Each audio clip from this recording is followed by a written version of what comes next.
ñun dañ fi amoon terrain état jël ko tabax fi arène nationale ne dinañu delloo terrain ñu topp ci di daw boobu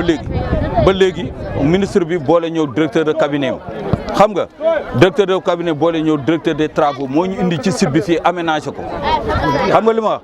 moom moo ko aménagé pour ñuy fiy football ba mu ko aménagé ba mu toll fii léegi un certain Pam Ndiaye porte plainte leen ñoom ne leen site bi ñuy aménagé pour jox ñu ko ñoom ñoo ko moom dañ fay am bail xam nga léegi nag ñoom ñu arrêté travaux yi ñun ASC yi jeunesse Pikine ñun ñoo ñëw maasalewaat kii bi xam nga li ma la occupé ko léegi ci biir loolu ñu porte plainte ñun fële au niveau de la DSCOS ne pour nu mu tuddati terrain bii ñu occupé dañ ko occupé d'une manière illégale semaine ngi nii ma fay jaabante di wuy ay convocation pour ñu kii ko léegi nag ñun lu ñu bëgg nguur gi comme moo ñu jëloon suñu terrain dig ñu terrain nañu jox suñu terrain ñun ñu football ci ñun loolu la ñuy laaj Pikine fii yëpp kenn amul foofu footballé amul espace pour la jeunesse jeunesse bi la ñu bëgg ñu wutal leen espace bu ñu entraîner ak fu ñu footballé comme Macky Sall na fast track lay wax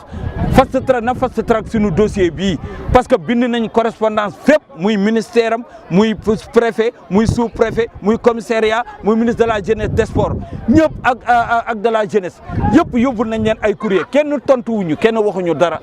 il est temps nag ñoom ñu régler suñu problème une bonne fois pour tout def buñ ñu kiiwul dinañu fexe ñoom ñu dégguñu combat bu fi amee ñun ñu fexe génnee nit ñëpp ñu dem foofu ñu bloqué ba combat du fi am ndax nguur gi dégguñu